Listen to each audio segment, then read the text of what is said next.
Let me tell you something real. Life doesn't wait for you to feel ready. Hard places don't pause until your faith feels strong. They don't check to see if your bank account is secure, if your relationships are steady, or if your heart has had time to recover from the last hit. Hard places just show up. And when they do, you can't always prepare. You only get to choose how you'll respond. And that's why today my message is called The Blueprint for Beating Hard Places. Because while you may not feel ready, God has already given you what you need to rise up, to endure, and to come out refined, not ruined. So let's talk about how. Hi, I'm Ruth Jones, and I want to welcome you to Transition Tuesdays, a space where we face life's hard places with faith, courage, and boldness. Thank you for joining me today. So here's the ugly truth. Hard times hit everyone. I'm talking everyone.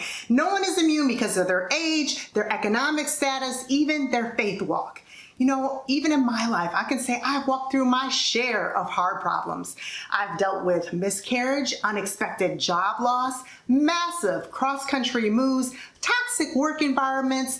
I've experienced church hurt and manipulation, painful relationship endings, betrayals even, and even deep disappointment with God, others, and myself. Now, my list might pale in comparison to yours, in comparison to maybe what you're walking through right now. But the truth is, we all face hard problems, hard places, and it's rarely just one. In fact, Psalms 34:19 says, "Many are the afflictions of the righteous, but the Lord delivers him out of them all." See, we can expect many hard places, and it's not a matter of if we will face hard places, but it's how we will face them. You can face them with panic, fear, dread, anger, or you can face them with strength, humility, resilience, dependence on God. You know, I've walked through both, some with the fear and the panic, some with humility and strength and resilience. But I want to tell you, what I'm going to share with you today is going to help you make that shift where transition becomes transformation. So let's talk about why hard places come. Because if we know why they come, maybe it'll help us go through them better. So one of the reasons that hard places come, and there's 5 of them, is that hard places come to test us. If you think about being in school, why do tests come? Tests come to see if we're truly growing, if we're learning the lesson, if we're developing. The same thing is in our lives. Deuteronomy 8:2 says this, "Remember how the Lord your God led you all the way in these wilderness, these 40 years, to humble you and to test you in order to know what was in your heart, whether or not you would keep his commandments." See, hard places, they come to test our motives, our heart, and more importantly, how much we're trusting in God. The second reason hard places come is they come to refine us. Now, refinement isn't a word we use it much in today's language, but in olden days, refining was a mining term that they would use with gold and silver, but it often mirrors the process of walking through a hard place. See, gold and silver, they don't start out pure. They start as ore mixed with a bunch of impure metals like lead and zinc and copper, and then they go through a refining process. Now, the first step is the crushing. The ore is crushed into fine particles. Can you relate? In your life, are you going through a crushing season where it feels like life is falling apart, everything is in pieces, you're overwhelmed? Yes, that breaking down process, what it's doing is open you up for something new to emerge. Then the second stage is the furnace. Oh, how many love a good furnace? Nope. Not me. Well, the particles go into a hot furnace that is heated up to 2,000 degrees Fahrenheit. Now, that's to separate the waste material from the pure material. Now, when you're going through a hard season, this furnace often looks like a lot of interior work as impurities begin to rise to the surface. Impurities like fear, like doubt, like old habits, old thoughts. All of these are being exposed, and this stage is painful. And then the next stage is the skimming stage where the dross is removed. That's when the impurities come to the surface, that dross is skimmed off. And that's when God will allow things, those habits, those old things to be exposed so that you can get rid of them, so you can let them go. Maybe it's old resentments, unforgiveness, toxic relationships. You need to let them go. And then comes the cooling stage. See, after all the impurities are removed, now the pure gold the silver, it cools, it hardens, it takes on its new, strong, priceless state. And for you, that's where you start to come out stronger on the other side. You're gaining your confidence back. You're embracing God's new perspective on your life. You're emerging as a conqueror. Now, you might think you're done, but there's one more stage, and that's the polishing stage. That's where the metal is finally polished and reveals its true beauty and worth. This is where you've gone through this, and now your strength is visible. Your gifts, your purpose, you're operating at a new level of wisdom through the experience you've gained, and you're shining brighter than ever. So don't stop short of this process. Let the hard place work in your favor. 1 Peter 1:7 says, these trials will show that your faith is genuine. It's being tested and purified as gold. So now the third reason hard places come is they reveal hidden strength. Sometimes we have courage, perseverance, resilience we didn't even know we had inside of us until we went through that hard place. See, you have to tap into the real you, but you only do it outside of your comfort zone. So that's what a hard place reveal.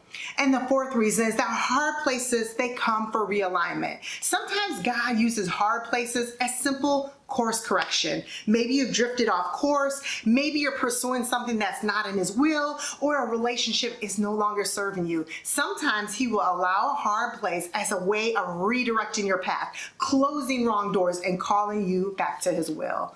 Now, the last reason hard places come, probably not conclusive list, is that hard places come because we live in a fallen world. Suffering, sickness, death, loss, they're not God's perfect will, but we live in a fallen, sinful world. Now, every hard place is not God orchestrated, but it is God redeemed. He will take your worst situation and work it out for your good and his glory. So how do we navigate these hard places? We found how they come, but how do we have the right perspective and strategy? I'm going to give you today a blueprint for beating hard places. 5 key strategies. The first one is admit you're in a hard place. See, God can handle your honesty. He can handle your struggle. Often though, it's we who have the hard time admitting that we're going through a difficulty, that it's hard for us. Now y'all, let me be honest with you. This is a challenge for me. I, by nature, power through, I soldier on, but sometimes I have to stop and say, I'm in a hard place. Let me admit this. Let me come in touch with what I'm feeling, what I'm experiencing. You know, as my parents have aged and my mom has moved in with us, I get a front row seat to see how aging is affecting her, how it's slowing down, different things are happening. And sometimes I have to admit, this is really, really hard, and I have to call on God's strength. But I won't call on his strength until I first admit it's hard. So acknowledging your pain is the first step to healing. The second thing is allow the hard place to cause you to lean into hope, not into resentment. See, one of the biggest transition mistakes you can make is despising the journey you're on. Don't despise the journey God has you on. Hebrews 12:5-6 says, do not resent the Lord's discipline. Watch out for weeds of bitterness in your heart. See, weeds of bitterness will lead you to a victim mentality, but God wants you to have a victor's mentality, a transformation mindset. So how do we shift from victim to transformation mindset? You can do it by asking yourself key questions in the journey. What is this teaching me? How am I growing? How is God using this and showing himself faithful? What strengths are being revealed in me? That will shift you from a victim mentality to a victor's mindset.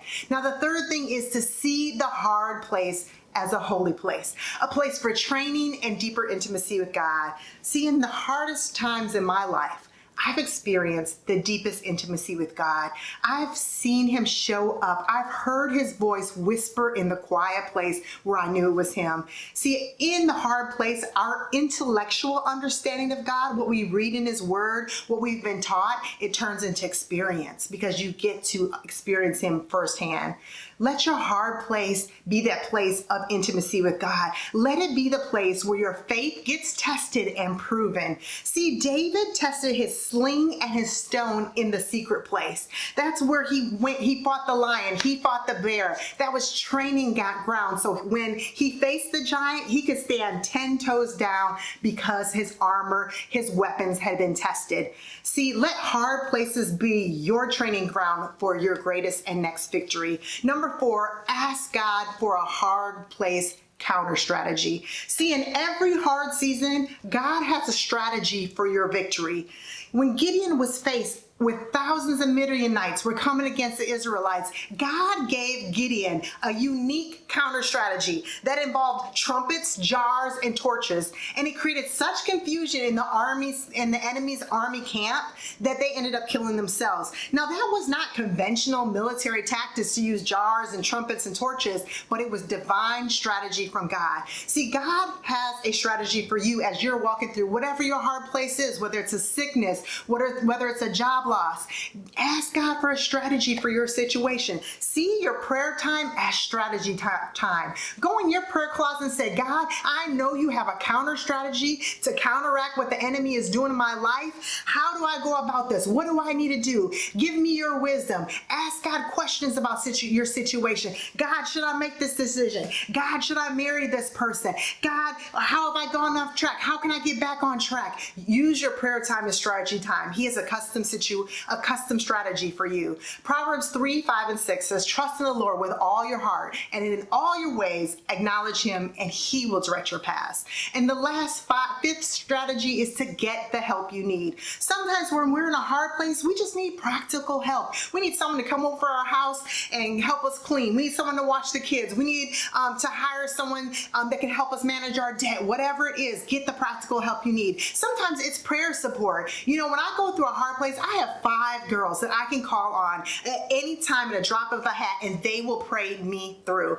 Don't go through hard places alone. Get the help you need.